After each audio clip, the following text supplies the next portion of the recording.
Okay. I'm hoping I'm back. If you can see me, let me stop this. Hold on.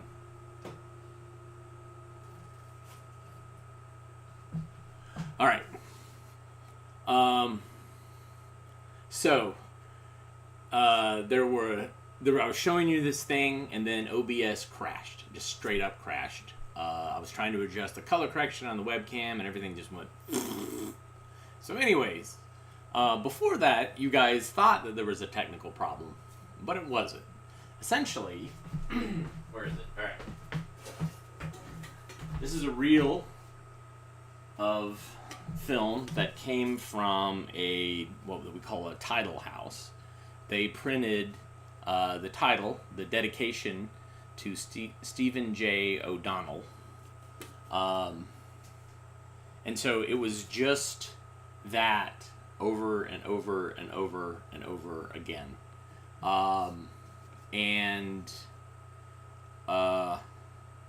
It was silent. And so this would be part of lab materials. Basically, someone would hire a company that made titles, and then they would print them. Let's see if that helps. Yeah, this webcam's acting really weird today, and I'm afraid if I futz with it, it's gonna crash again. So yeah, so that would have been edited into a piece, a finished piece, and so that was probably for some film about a winery, and the person who participated in the project passed away, and so they were honoring him. But yeah, that's what we find sometimes. AV Geeks is the same thing over and over again. What was it? I think it was part 3, which was basically a countdown, and then it said part 3, and then there was a countdown, and it said part 3, etc. That's what we watch sometimes here. Anyways, and futz is spelled F-U-T-Z. I think that's how I spell it. Anyways, let's learn how to make handmade lantern slides. Enjoy. Handmade lantern slides are inexpensive, easily made teaching tools. Here are 6 of the most common types. Etched grass and colored crayon.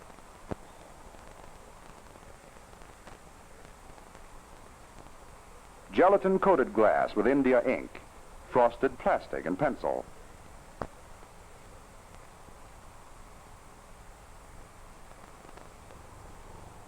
Translucent paper and India ink.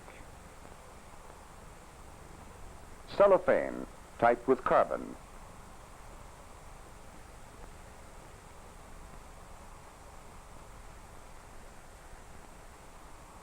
And opaque paper silhouettes.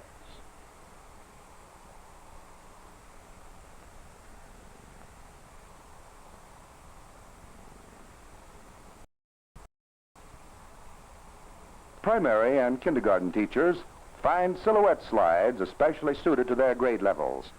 Use small, sharp scissors to cut out the silhouettes. After the silhouette has been cut out, fasten it to a piece of grass with glue. Place the glue in the center of the silhouette so that none of it creeps over the edges.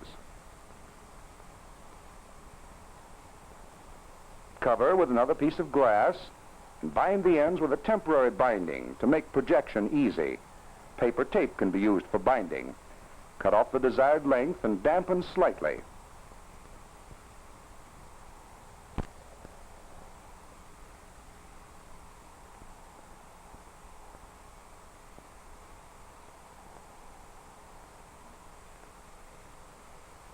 Use just enough water to make sure that the tape is sticky.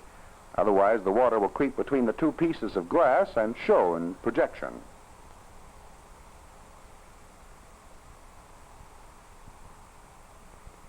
Place a thumb spot on the lower left-hand corner of the binding to aid in placing the slide correctly in a projector. Silhouettes can also be projected in a hinged binding.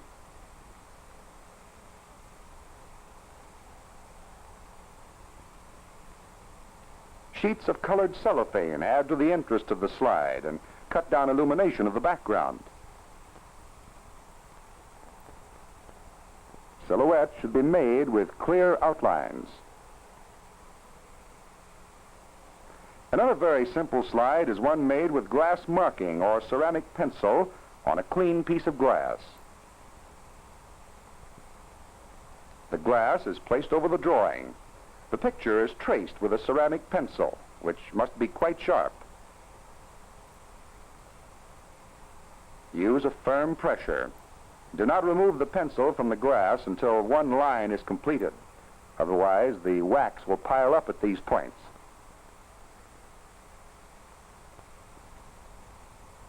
Many things make good silhouettes.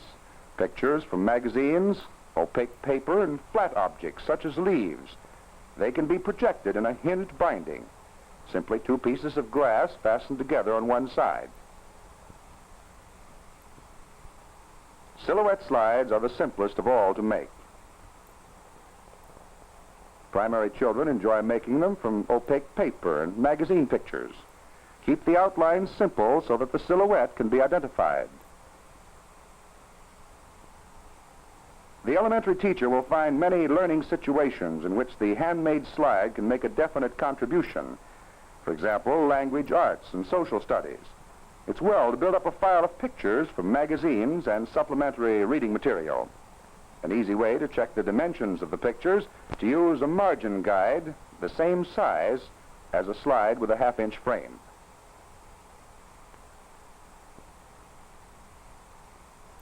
To make an etched glass slide, place the glass etched side up on the picture. Use a margin guide.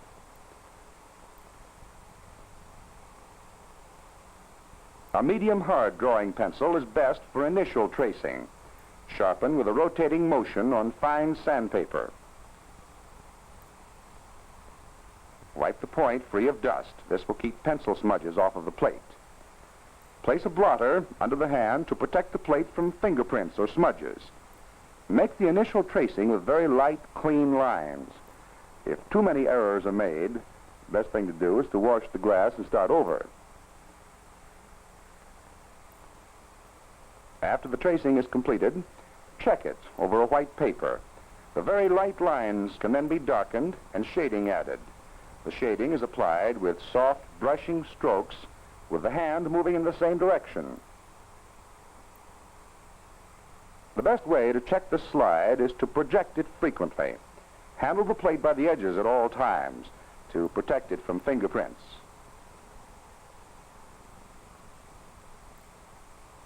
The tracing should be light enough so that the outlines can be modified, then pencil shading added to complete the slide.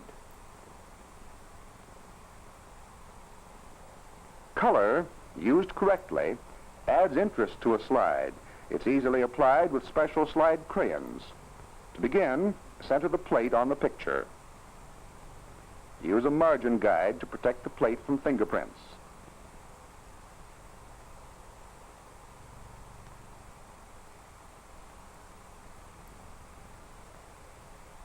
The tracing is made very light because this slide is to be colored with slide crayons. This lessens the possibility of mixing pencil dust with the colors. The tracing is checked by holding it over white paper. Coloring, as well as shading, can be done over this reflected light. The slide plate is now ready for coloring. A homemade light box, which provides a lighted working area, is a good device to use when coloring.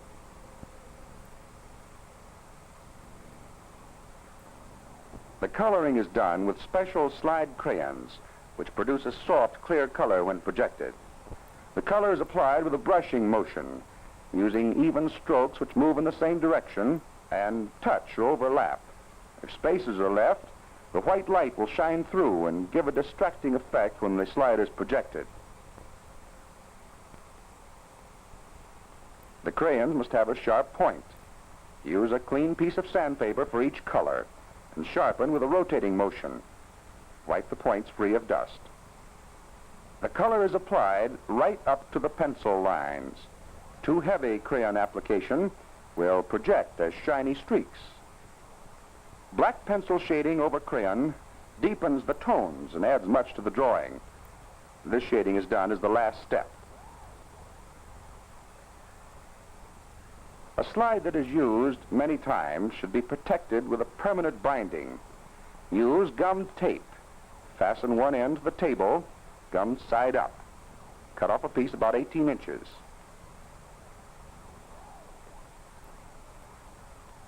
Cover the drawing on the etched glass with a piece of clean glass.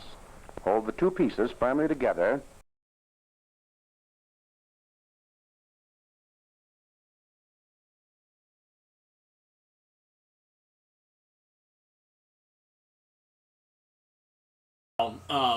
That film print has seen better days. God, now I'm gonna sneeze. Man, there's all sorts of crazy stuff happening now. Hold on. Excuse me. All right. So is that any weirder? God, like I don't know what this webcam is doing right now. Very frustrated. Anyways, so we have not shown that one before, but we have shown one called Photographic Slides for Instruction that was made by Indiana University. This one, I'm not sure who made it because the title and the end are clipped. We don't get to see. Was this a coronet? But this is like an early prototype to PowerPoint. That PowerPoint is exactly what this was, what this replaced. And so it went from lantern slides to transparencies and opaque projectors to PowerPoint. So there you go. There's your lineage. This is the great grandpa. All right, I have another film set up on the telecine behind me, and this is pretty exciting. I haven't seen this one, I don't think, or at least it's been a while. So this is Let's Visit a Shopping Center. Enjoy.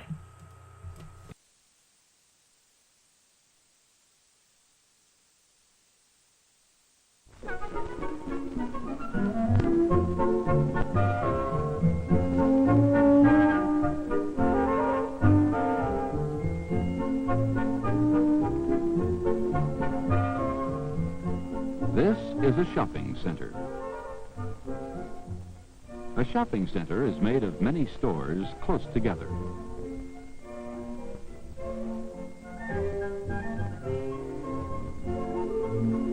All around the stores is a big parking lot. Some of the stores are large and some are small.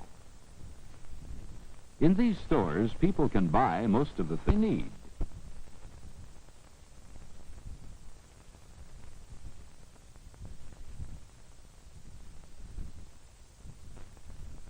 During the day, many families come here to do their shopping.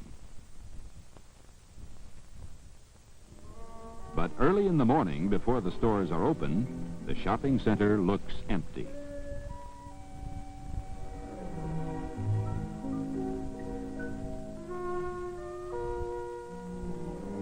Yet some people are at work.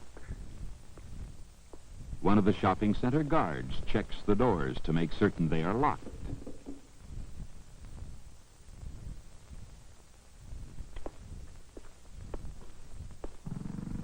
A sweeper cleans the parking lots and sidewalks each morning.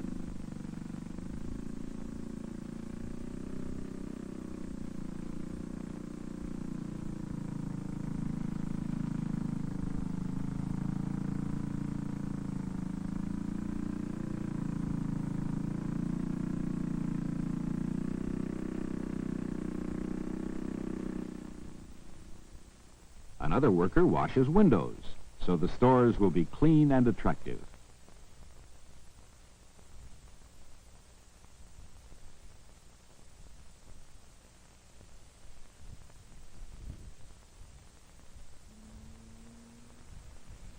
Trucks arrive early, too.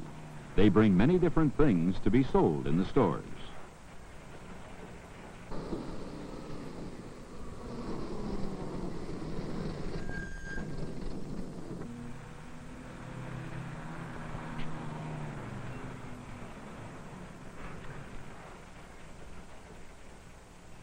All the different things the trucks bring are called merchandise.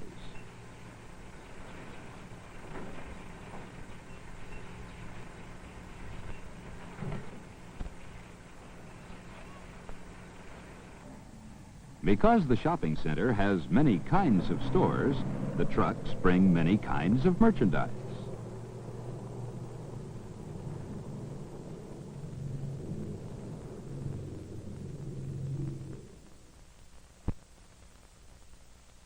When the merchandise is delivered to the stores, it is usually kept in a storeroom until it is needed.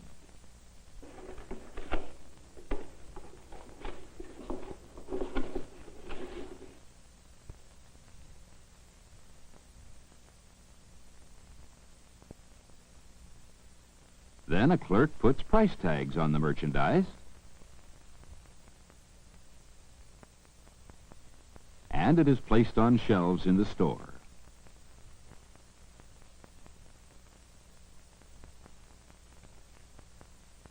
In the florist's shop, the florist trims the flowers. Then he places them in water and puts them in a special cooler in the store where they will stay cool and fresh all day.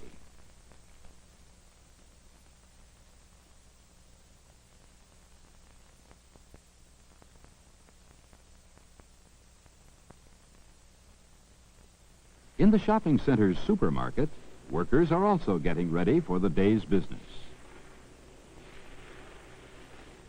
A worker stamps the price on each can before placing it on the shelf.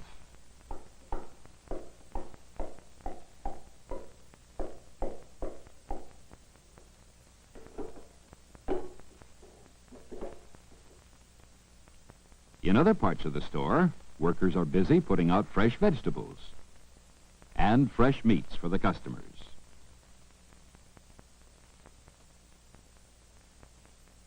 In a small room at the rear of the supermarket, another worker trims and cleans fruits and vegetables.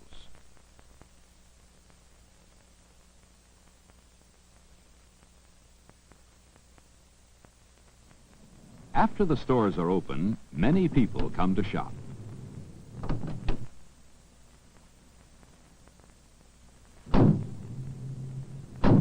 The Collins family comes to this shopping center because it is near their home.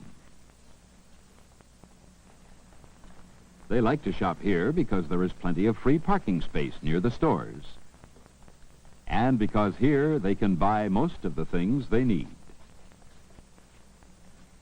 While Johnny and Mrs. Collins are shopping, Mr. Collins is going to buy medicine in the shopping center's drugstore.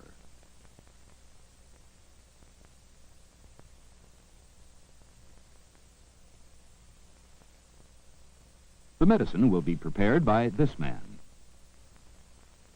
He is a pharmacist. This note is written by a doctor. It tells the pharmacist what kind of medicine Mr. Collins needs.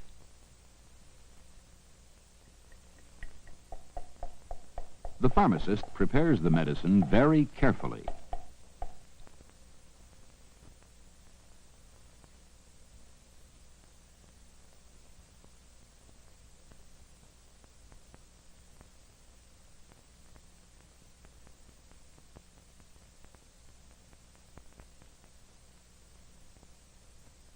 People depend on the pharmacist to give them the medicine their doctor wants them to have.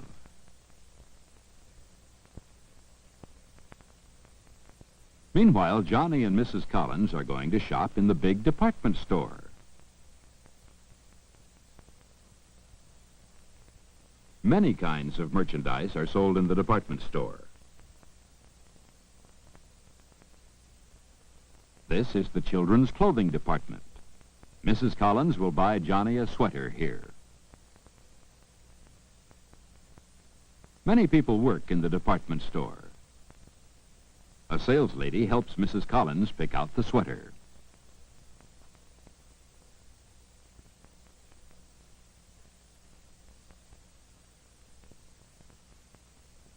Next, Johnny and Mrs. Collins visit the toy department. Each department in the department store is like a separate store. Now, Mr. Collins is going to buy some flowers in the florist's shop.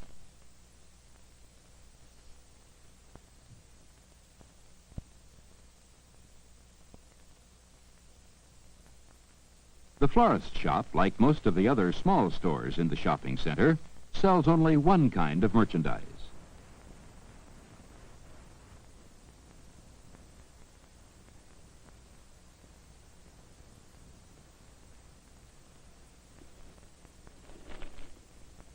Often these small stores have only one or two people working in them.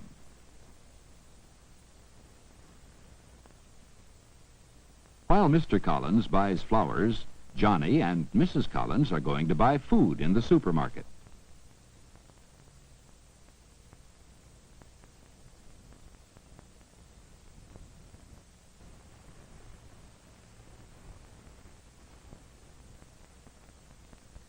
In this store, customers wait on themselves.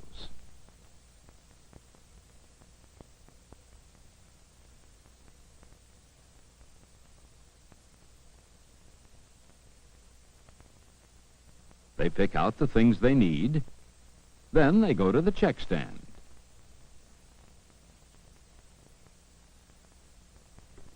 The checker looks at the price of each item. The cash register shows the price of these items.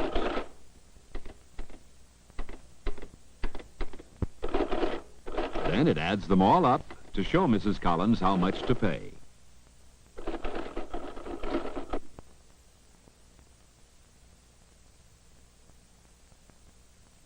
The checker's helper puts the groceries in bags.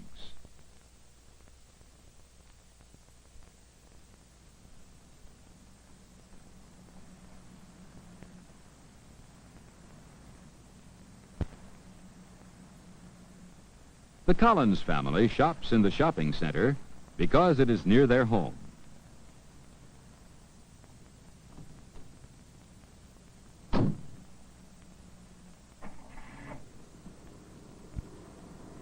They like to shop here because there is plenty of room for parking near the stores.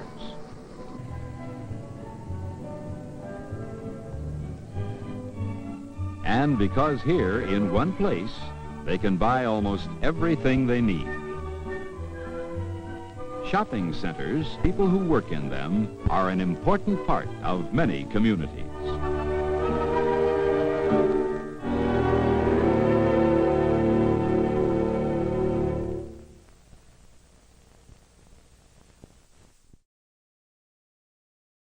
Love me. I'm going to try to turn this on and see what happens. So that, the shirt's so weird. Anyways, big fan of films about 60s shopping centers. I mean, having grown up in the late 60s, it just, just brings this thing right here, kind of tickles this part of my body, that nostalgia organ. And it was upside down because the Callaway difference dedication was actually upside down. And instead of having to rewind it, I just quickly inverted the image and then promptly wasn't able to invert it in time. So there you go. That's what happened.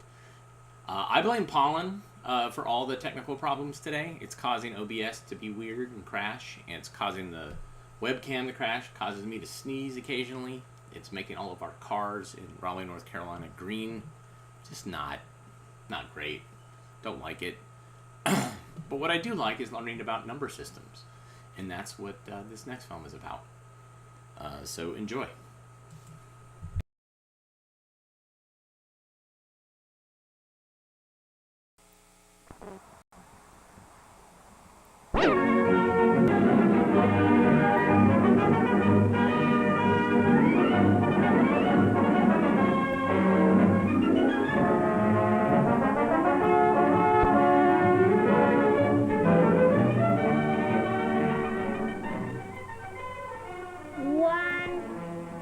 Hello, Jack. 3, What are you doing? 4, 5, Oh, I see. You are counting your Toy Scouts. 8, 9, It seems like a big job to count them all. 11. Why don't you try an easier way?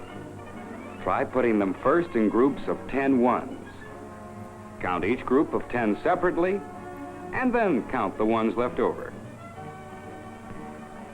1, 2, 3, 4, 5, 6, 7, 8, 9, 10.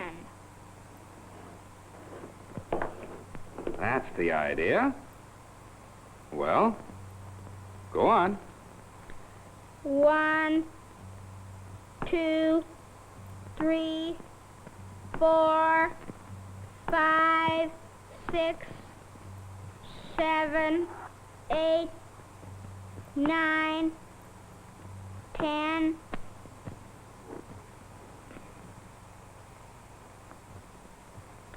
One, two. If only my toy scouts were alive like real Boy Scouts. And if they could only form patrols like they do in a parade. Johnny, Dan, all set? Yep. Fine. Well, it's time to start. Bob, assemble your troop in patrols of 10 for the review. We'll be ready in a minute. Fine. Then march past the tally board right here. All right.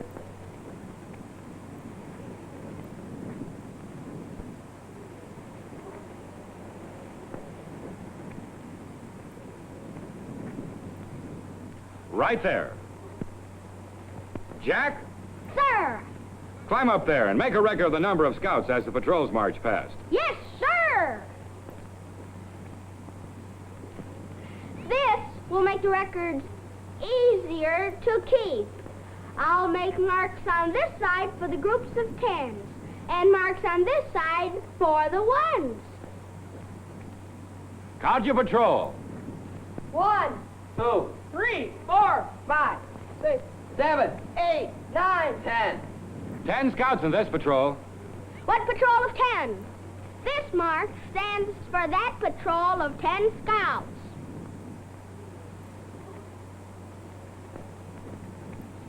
1, 2, 3, 4, 5, 6, 7, 8, 9, 10. Another patrol of 10. Another patrol of 10. This mark stands for the next patrol of 10 scouts.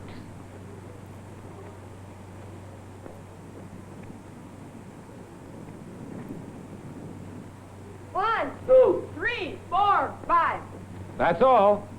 Only 5 scouts in this patrol. 5 single scouts. I'll have to make a mark on this side for each single scout. 1, 2, 3, 4, 5. 5 single scouts. Well, Jack, how many scouts are there in Troop 2? 2 10s, 2, 5 1s is 5.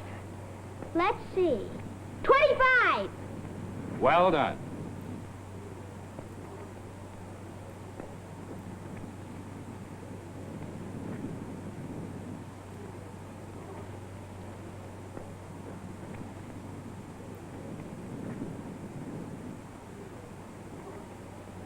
Call in Troop 12 and ask the patrol leaders to form patrols of 10 scouts.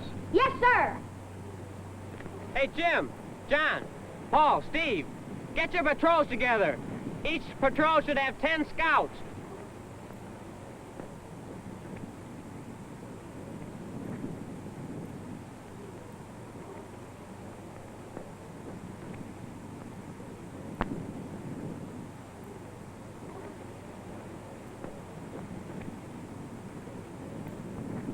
One patrol of 10 scouts. 110.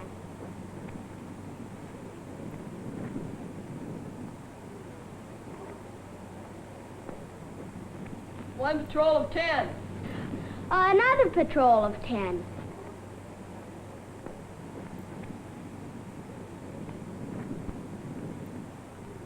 1 patrol of 10 scouts. Another patrol of 10.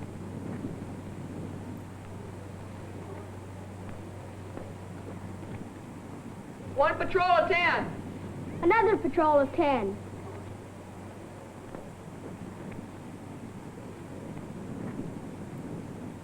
1, 2, 3, 4. 4 ones. Let's see. 1, 2, 3, 4. That's all in this troop. How many? 1, 2, 3, 4. 4 tens, and 1, 2, 3, 4. 4 ones. 4 tens and 4 ones. That is 44. That's right. Yeah.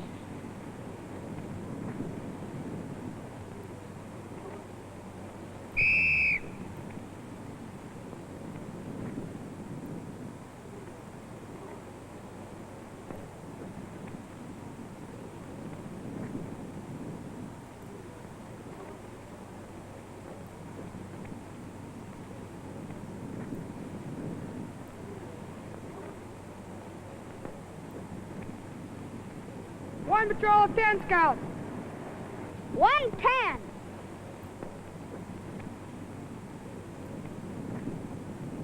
1 patrol of 10. Another patrol of 10.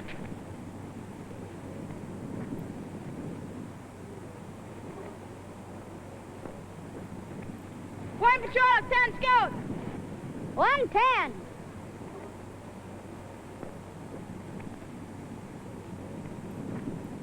1 patrol of 10. Another patrol of 10. 1 patrol of 10 scouts. Another patrol of 10. 1, 2, 3, 4, 5, 6, 7, 8, 9. 9 scouts. 5 tens. And 9 ones. That is 59. Sorry, Dan, I'm a little late. May I join my patrol? All right, fall in. Hey, Jack, one more man in the last patrol. One more here makes 10. 9's out. Here's 10. 10s go on the other side of the sheet. 10 ones are 110. And that means that there are 6 tens instead of 5 tens, and no ones at all. 6 tens, that's what it is now. Thank you, Jack. Come down now. All the scouts are counted. Well, Jack, isn't it easy to count your Toy Scouts when you group them in 10s and 1s? 6 tens. 6 tens are 60. You've learned how to count by using groups of 10. Wouldn't you like to find out how well our friends who've been watching us can do it? How about it? Stop now. Let's all count the Toy Scouts that are still on the table.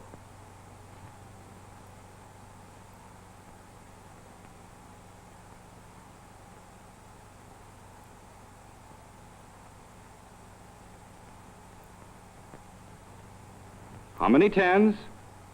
How many 1s? Has Jack counted right? 4 10s and 8 1s? Yes, 4 10s and 8 1s are 48. Well, children, how many Toy Scouts has Jack left for us to tally?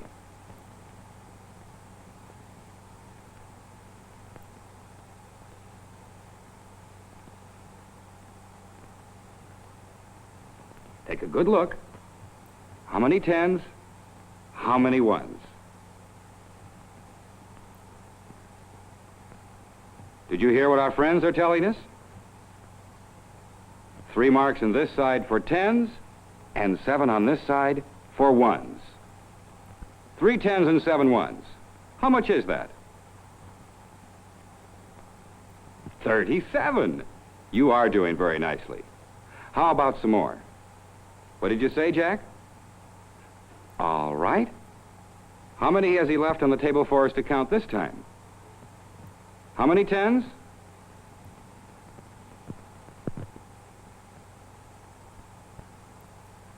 We heard you. 2 10s is right. How many 1s? No 1s is right. 2 10s are 20. Stop, Jack. There are 10 in the large group, and how many more? 10, 11, 12, 13, 14, 15, 16. 1 10, 1, 2, 3, 4, 5, 6 ones.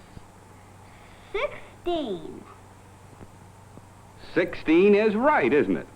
1 10 and 6 1s are 16. Thank you, Jack, for keeping score for us. You'll make a good scout someday. Thank you, friends, for helping us.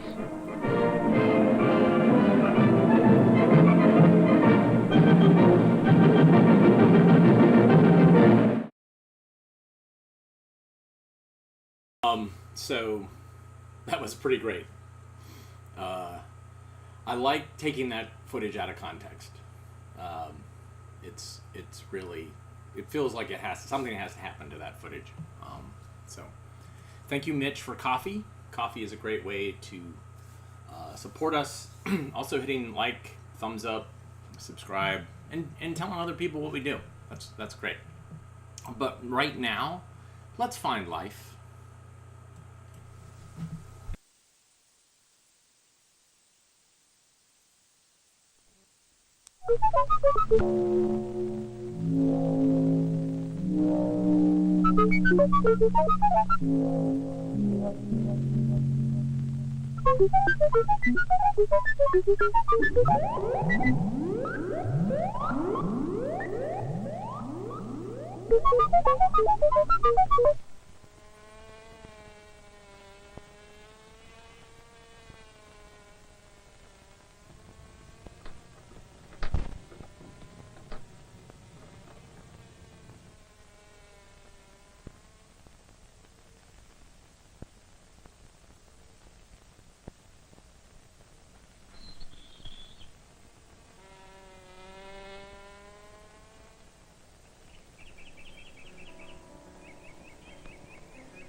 Isn't that neat?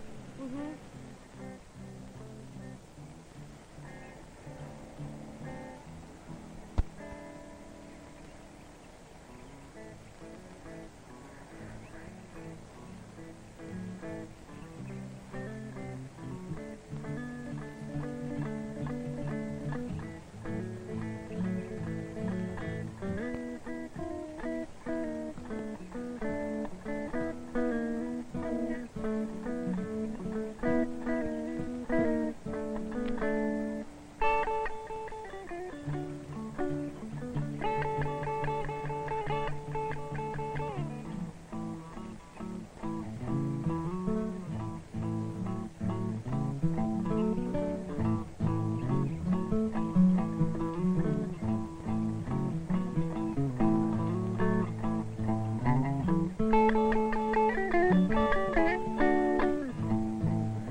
Of that film obviously should be called Let's Manhandle Nature.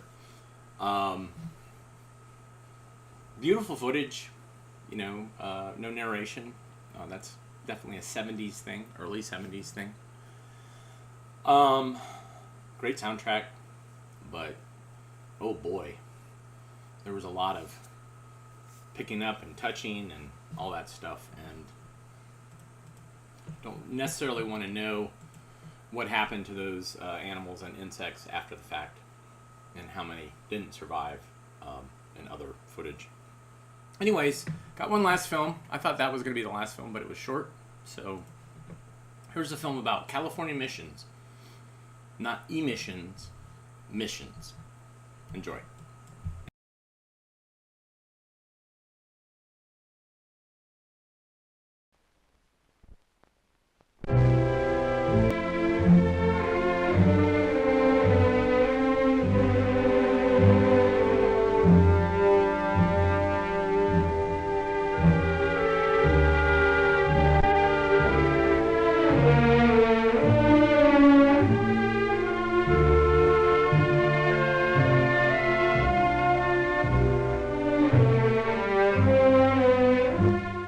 The first real pioneers of what is now the state of California were the Franciscan friars. On foot and with slow crude means of transportation, these earnest, kindly emissaries of the church and civilization, defying dangers, established a line of missions which stretched for almost 700 miles. For more than a century and a half, the picturesque edifices remained the greatest historical landmarks of the Golden State. The friars came from Old Mexico under the leadership of the indomitable Father Junipero Serra. Near San Diego Bay, on July 16, 1769, Father Serra, assisted by Don Gaspar de Portola, the first governor of California, held the ceremony founding San Diego de Alcala, the first of these missions, and claiming the country for the church, and Carlos III, King of Spain. Today, the crumbling edges of its pearly white walls give an even richer beauty to the scene, and the ancient tower bells, though silent, seem to echo the long-forgotten music which called to worship the converts of those friars who are so unforgettably perpetuated in memory and the missions they built.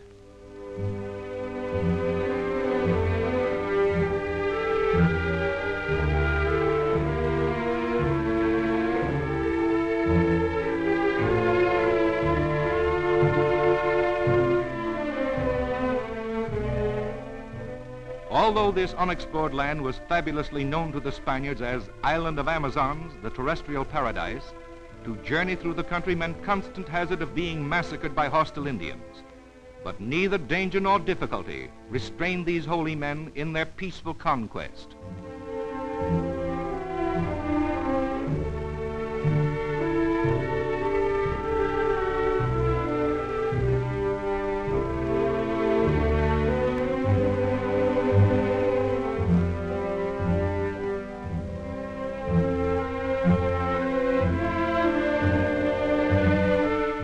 It was less than a year later that a second mission on El Camino Real, or the King's Highway, was founded.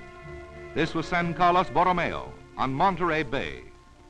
The present structure was built 5 miles from the site originally selected. This became Father Serra's headquarters, and here he is buried.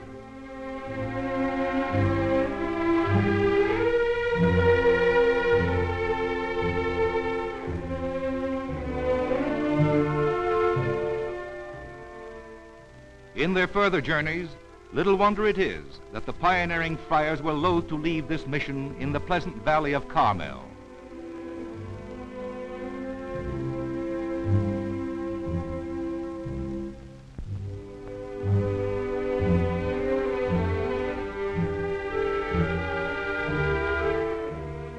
San Gabriel Arcangel, not far from Los Angeles, is known as the Queen of Missions. It was once surrounded by a stockade to protect its inhabitants from the marauding bands of savages. Drama, romance, and poetry still linger at San Gabriel, now the scene of the famous mission play.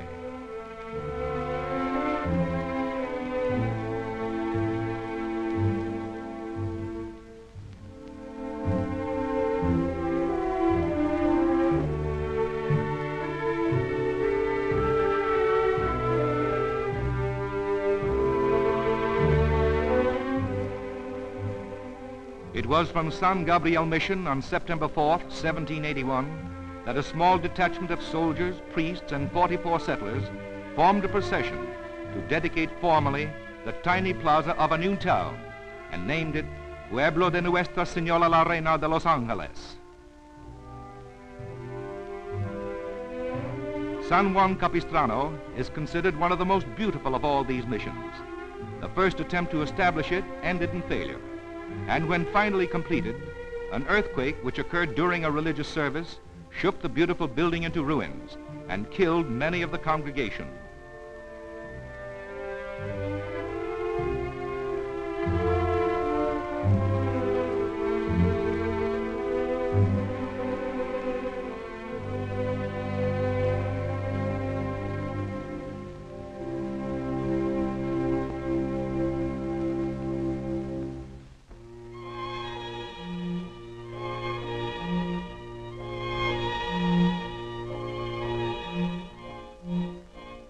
There were times when the Franciscan friars were dependent upon the military to protect their missions from being destroyed and themselves from being wiped out.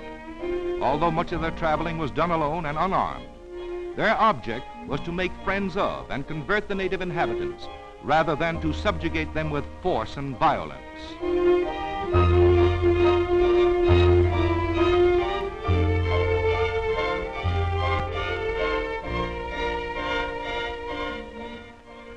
The Santa Barbara Mission was named in honor of the Feast of St. Barbara, having been founded on that religious occasion. The date was December 4th, 1786. Within a year, a chapel was built, as well as a house for priests, quarters for married and unmarried men, a granary and a kitchen. From this date on, the mission grew larger and the community rapidly prospered. it became the center of an aristocratic Spanish colony. By the end of 1807, there were 252 of what might be called California's first bungalows surrounding the church.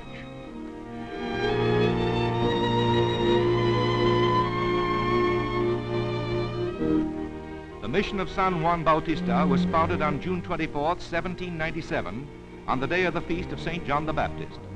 It took hundreds of workers 15 years to complete the church and other buildings. In its tall tower still hangs the chime of 9 bells, which sent their music out over the surrounding wilderness. And in the big courtyard are interesting relics of long past days and modes of occupation. The church proper is sufficiently large to accommodate 1,000 worshippers. It is said that an early padre of San Juan once set an organ on a prominence overlooking the valley and began to play. When the Indians first heard the strange, sweet music, they fell upon their faces in fear, finally approaching to gather enraptured about the friar, who played for an hour and then preached to them.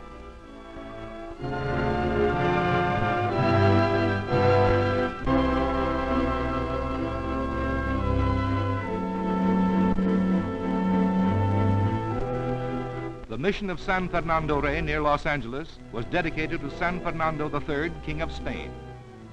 Its checker-shaded cloisters look onto patio gardens that are remindful of Gethsemane.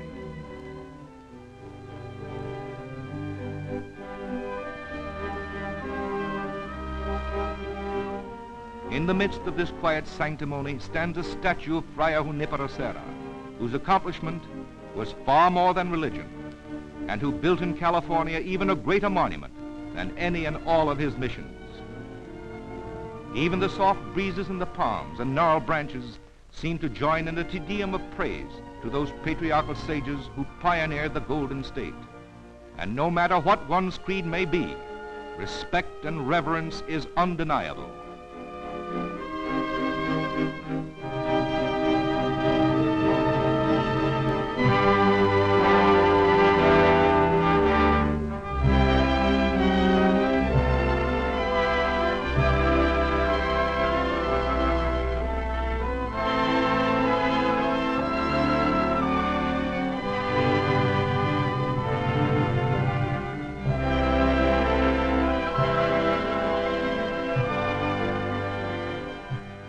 San Luis Rey, founded in 1798, was once the richest and most prosperous of all these missions.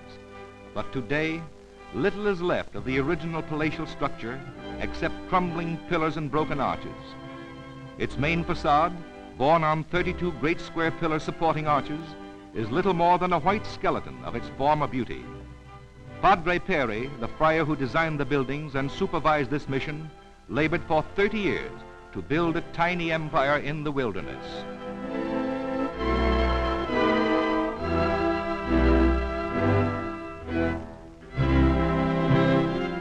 Its bells ring no more, but the Padre and his work are not forgotten.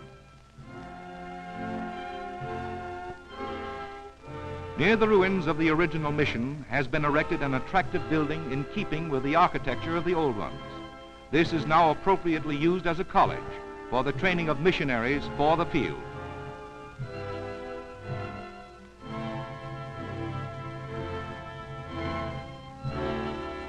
The work they set out to do, now completed, stands throughout the great state of California as an everlasting monument to Father Junipero Serra and his courageous followers of the cross.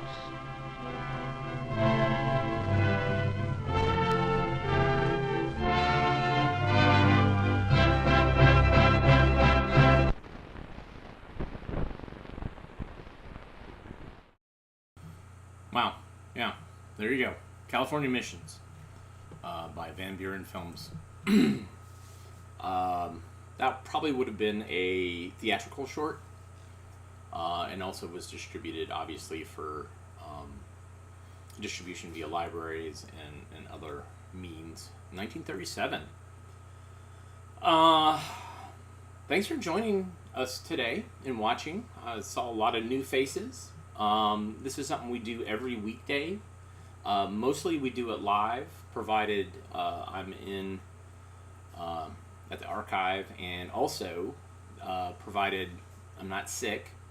which hasn't been a problem for 2 years, but over the last couple of weeks, wham, I got sick. Not with COVID, but just a cold, respiratory infection, blah, blah. Anyways, we still were able to do something every weekday, and I appreciate you guys participating with that. And so that's, like I said, that's something we do every day. Paul, thank you for the coffee. You can buy us coffee at ko-fi.com/avgeeks. You can also go to avgeeks.com and see other things that we've digitized, literally thousands of things. And I should say that we've watched probably, I haven't documented everything I showed while I was away, but we've watched, I would say, easily over 2,600 films in the last 2 years that we've been doing this. And you guys have been there for it, and so thank you for that, and thank you for your comments. Thank you for hitting the thumbs up or the like button. And we'll be back again tomorrow, Thursday. So everybody have a great rest of your day, and I'll try to figure out why my shirt is all sparkly, what the webcam is doing today. But anyways, we will see you soon. Everybody take care.